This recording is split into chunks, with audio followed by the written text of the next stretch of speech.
Are you ready to unlock the power within? To let go of fear, embrace vulnerability, and step into a life of alignment and fulfillment? Welcome. I'm Valina Stavropoulou, and this is a journey of unbecoming. Discovering a version of yourself you never knew existed. What does it mean to unbecome? It's about release, surrender, radical acceptance, and so much more. But what can unbecoming do for you? In each episode, I guide you on a journey to overcome self-doubt, set empowering boundaries, and uncover the untapped potential within you.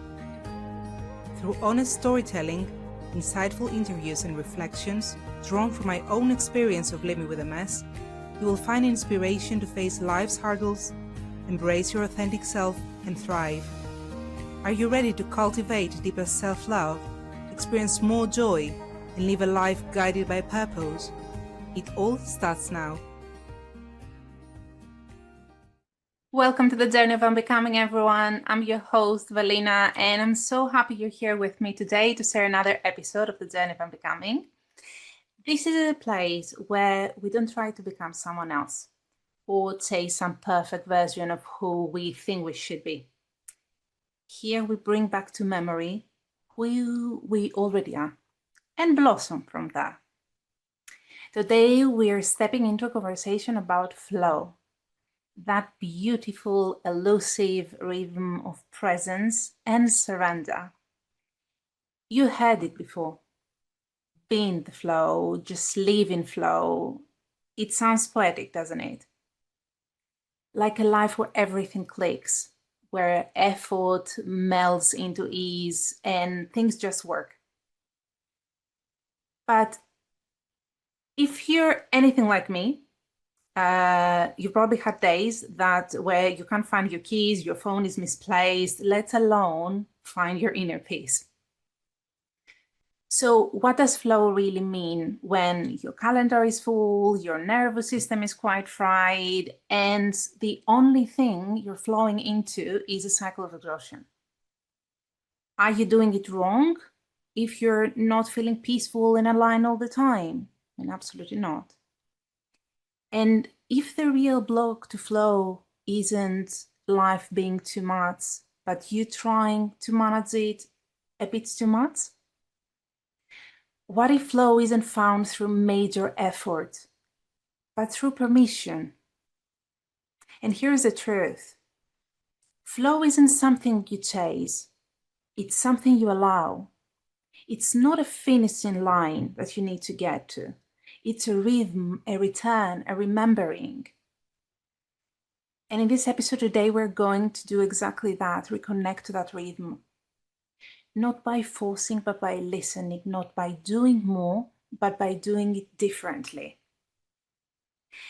There is this quote from Vivian Green that I love that says, life isn't about the storm for the storm to pass, waiting for the storm to pass. It's about learning how to dance in the rain. And today we're talking about what that dance really looks like, how resistance shows up, how to respond instead of reacting, and how to open to the life that's already trying to meet you where you are. So take a breath, and not because you have to, but because you can. And let's begin. Let's begin with clarifying something. Resistance isn't always obvious. It doesn't always look like a bold no or like slamming a door to an opportunity. Sometimes resistance is subtle, and it shows up in the overthinking before a decision you need to make, or even the way you keep like changing an email or a social media post or a plan you have because it's not quite there yet. It's not perfect. It doesn't tick all the boxes. And resistance could also sound like, oh, I'll start tomorrow. Once I have more clarity, when things come down, I'll get there, I'll make it happen. How familiar that sounds. I mean, I'm sure you've been there. We like to tell ourselves that we're being careful and responsible and thoughtful, but underneath, there is that fear of doing it wrong, of not having the absolute control, of being seen before we are ready. And so what happens next? We procrastinate. Definitely not from laziness, but from overwhelm. We perfect every detail, and not because we want to be absolutely meticulous, but to avoid this vulnerability that comes. And we cling so tightly because letting go feels terrifying. I've learned this lesson, not in theory, but in the very cells of my body. There were so many mornings I barely slept, yet still pushed to show up, to tick all the boxes, to prove that I was capable. And by midday, my body would give out. And I'd end up on the floor in tears, not from helplessness, but from that weight of holding on when everything in me was actually telling me to surrender. I treated it like it was a problem to fix and something I could push through. But healing didn't come from effort. It came from the moment I started allowing myself to slow down and to stop resisting what I was feeling and to start receiving what I truly needed, which was rest, nourishing my body, and even grace. Resistance is heavy and it's exhausting. It's like, think about like going against a very strong wind or the current. We often carry it like a shield that we have, that if we just keep holding on to it and really holding it all together, we will somehow feel safe. But this is an illusion, or if you like a battle lost before it even begins. The more we try to control every outcome, the more we end up being disappointed, disconnected from ourselves, from life, but also from what's possible, actually possible for us. Resistance is not just about what we say no to, but it's also about what we won't allow ourselves to receive. So let's pause here and feel into that. Where are you resisting ease because you're afraid to let go? And if that's true, how do we begin to lay it down? And this is where we go next. So if resistance is the baggage we carry, and it manifests as perfectionism and procrastinations or the need to control, the way forward begins with a powerful shift, which is from reaction to resistance. Reaction is immediate, is fear-driven, it's rooted in habit. We react, we just know how to do it. It's that mental spiral, that snap back, that sat down before we even managed to breathe. But then response is a conscious choice. It's that space before your trigger, between your trigger and your action. In that space, you reclaim your power. Not to micromanage your life, but to co-create with it. This shift changed everything for me.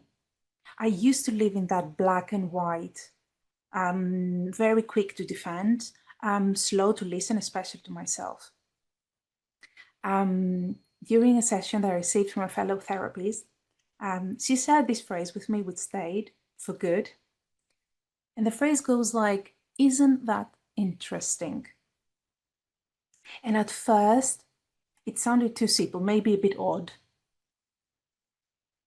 But something about it shifting something for me.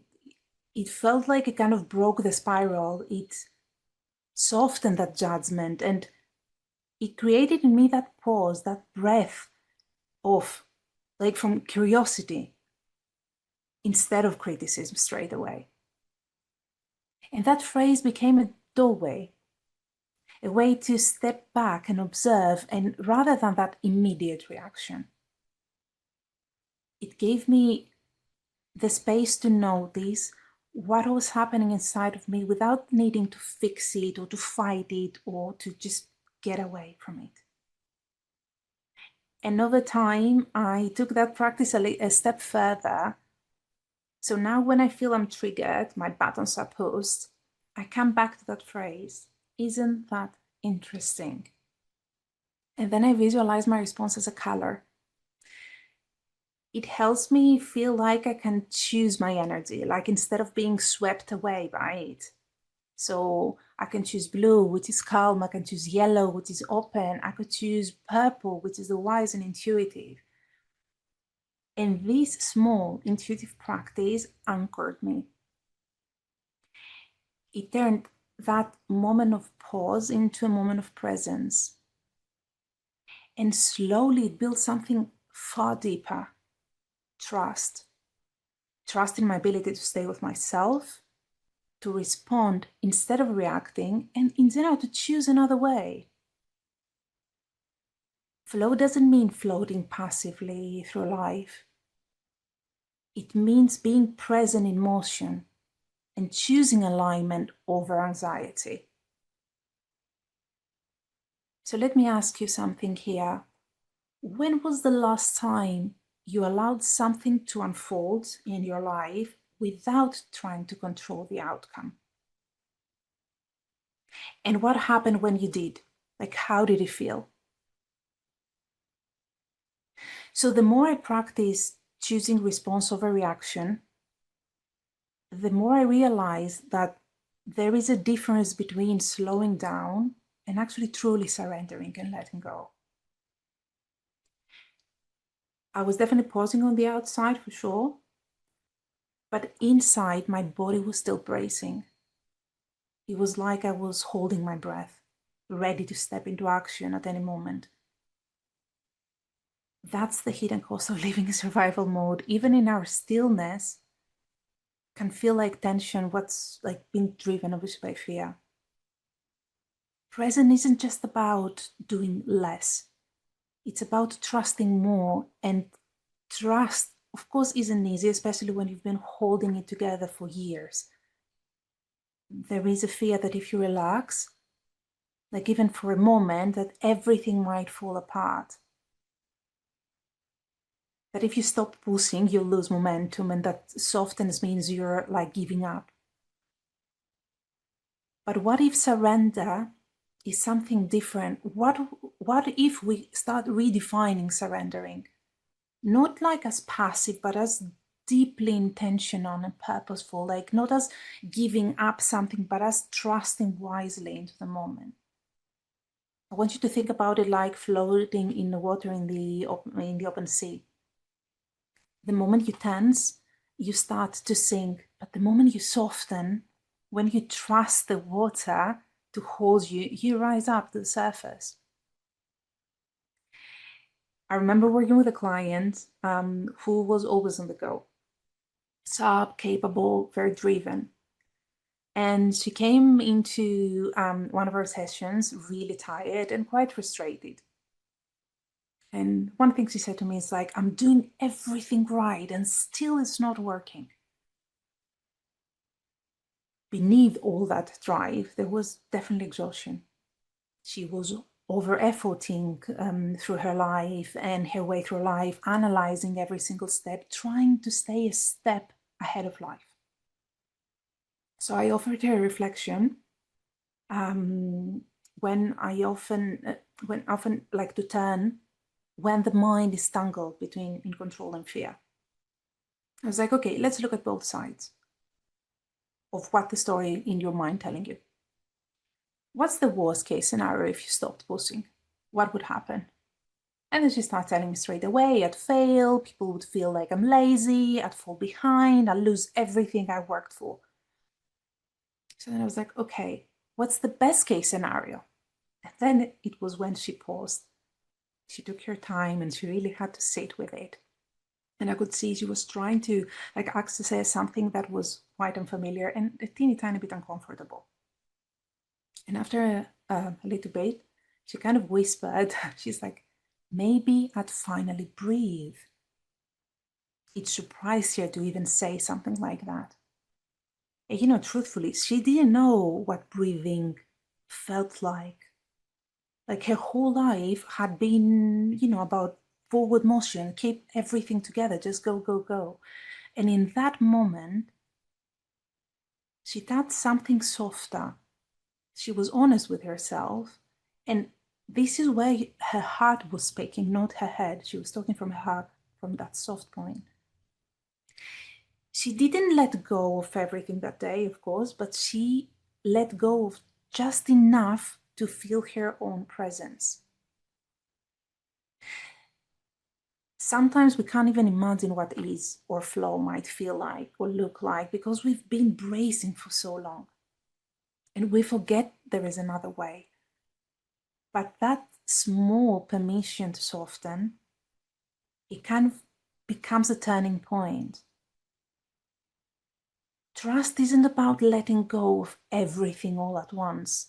It's about letting go just enough to hear yourself again. And trust becomes a new kind of power. And not power over life, but power with it. And this is the work we are doing, letting go of the need to know every outcome, the need, releasing that pressure to fix, to perform, to prove yourself. When you let go, you don't lose control, you gain clarity and you gain peace. So, where in your life is fear still running the show? And what would trust say if you were to give her a microphone? Living in flow isn't about floating aimlessly, it's about moving with intention. And that intention is rooted in your values.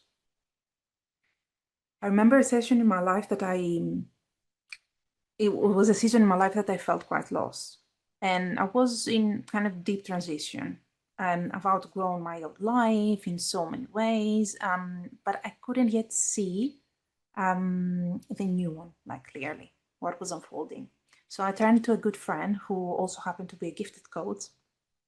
And one of the first things she's asked me was, what do you value the most in life at the moment?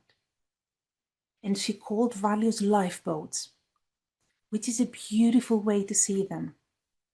Like when the sea of life gets rough, when you don't need to see the entire shoreline, you just need something solid to hold on to. So in those sessions, I began to see how I'd been clinging to old values like achievement, certainty, control, values that once kept me safe, but they no longer aligned with my purpose, with the woman that I was becoming. And when I asked myself truly what mattered now, words like freedom, peace, openness, trust, truth, presence came to surface. So reclaiming those values changed everything for me, and it actually gave me permission to stop pushing towards things that they looked good on paper, and instead to say yes, what actually nourished my soul, what made my heart sing. And that's the thing with values, they become your compass when the map is not there, it disappears. They guide what you say yes to, what you release, and they help you receive with intention because you know what you're open to and what you're not. So flow follows clarity, and clarity begins with your values. So if life feels overwhelming right now, and if you're not sure what you're holding on to, come back to that question. What do I value most in this season of my life? Not what I was told to value, not what once made sense, but right now. Because when you know what truly matters, you just stop chasing and you start aligning. You create that space for life to meet you where you are, not where you think you should be. So, if you're wondering how to begin living in flow, let me offer you four powerful unbecoming shifts that can open the door for you. So, one, observe your need to control. Notice where you're holding. You don't need to figure it all out right now in the next 10 minutes. Because the thing is that what's meant for you will arrive sooner or later, but actually when you're ready to receive it. Second, clarify your values. Revisit define and redefine them often. And not the ones that you held like 5 years ago or the ones you think you should have, but the ones that feel now, that they feel good now, they feel true today. And a quick test to do that is actually ask yourself, do I want this value? Do I want, for example, achievement in my life? Or do I think I should have it? And what does achievement mean for me? Offer yourself compassion. At the end of the day, you're a human and you're growing. So meet yourself with grace, especially in the in-between of your life. And last but not least, trust the timing of your life. Life is always moving, even when you can't see it. And surrender isn't like giving up, it's actually aligning with that deeper current.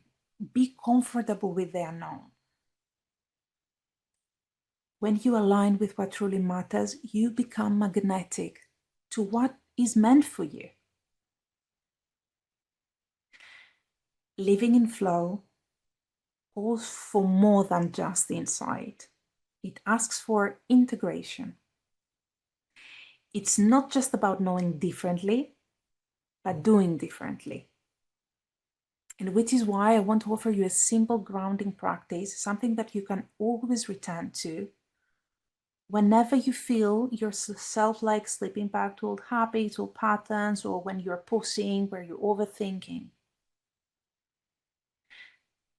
Step 1, what's really going on here? Ask yourself.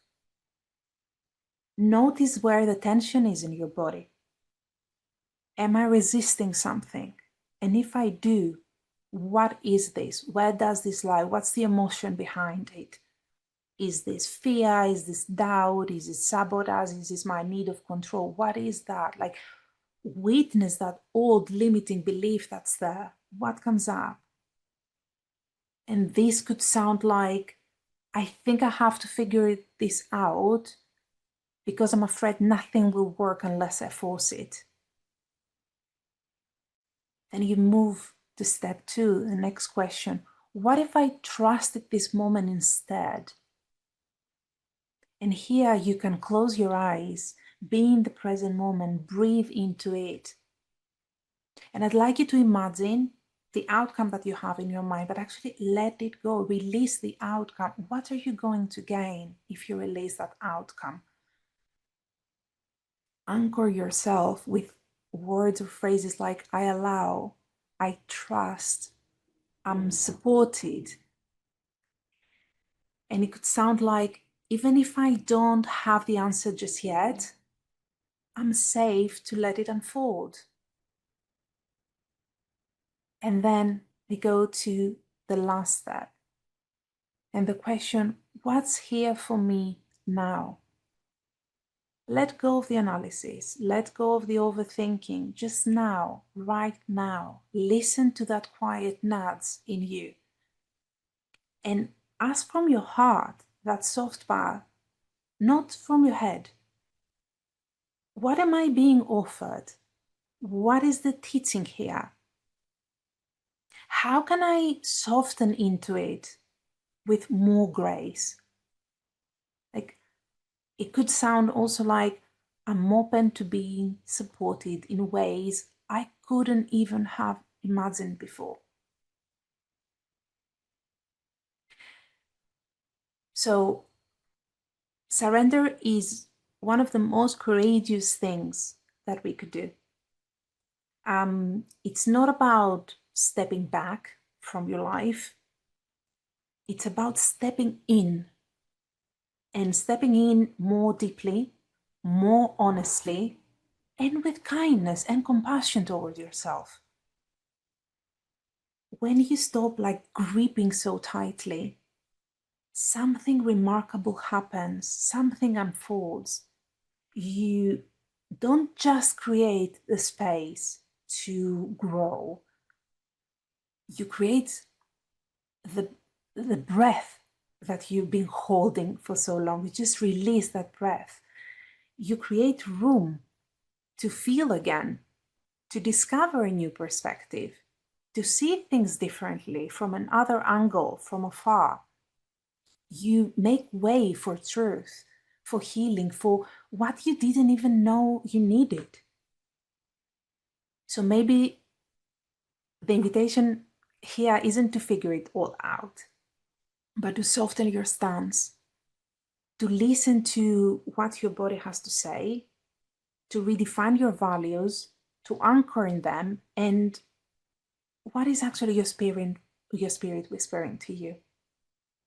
And receive it, receive it all without apology. Let it be enough. Let you be enough, even here, even now. So as you go, repeat this with me, either quietly or out loud, whatever is comfortable for you. Everything is available to me. I trust life. I trust myself. I live in flow. I receive with ease. I move with the rhythm of life, and life meets me where I am. Remember, what's meant for you can't miss you. And what isn't meant for you doesn't belong in your boat. So, if this episode resonated with you, I'd love to hear what came up. Feel free to connect with me, either on my Instagram, which is at Mind Hierarchy, or through my website, mindhierarchy.com. And you can see the ways I work. Just feel free to connect. I'd love that.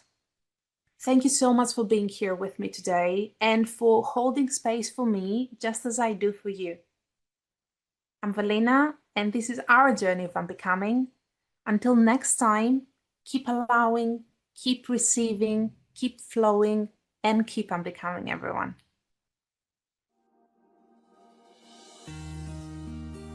I'm Valina Savropoulou, and you have been listening to the Journey of Unbecoming, discovering a version of yourself you never knew existed. Tune in every first and third Thursday at 9 Pacific on Transformation Talk Radio for a space where you are seen, heard, understood, and deeply supported. Remember, you do not have to find your way back to your heart alone. Each episode invites you to explore what unbecoming means for your mind, body, spirit, and emotions, a transformative process of releasing what no longer serves you. This show is not just about overcoming challenges. It is about celebrating the beauty of letting go and stepping boldly into a life of joy, purpose, and self-confidence. For more information and to connect with me, visit mindhierarchy.com.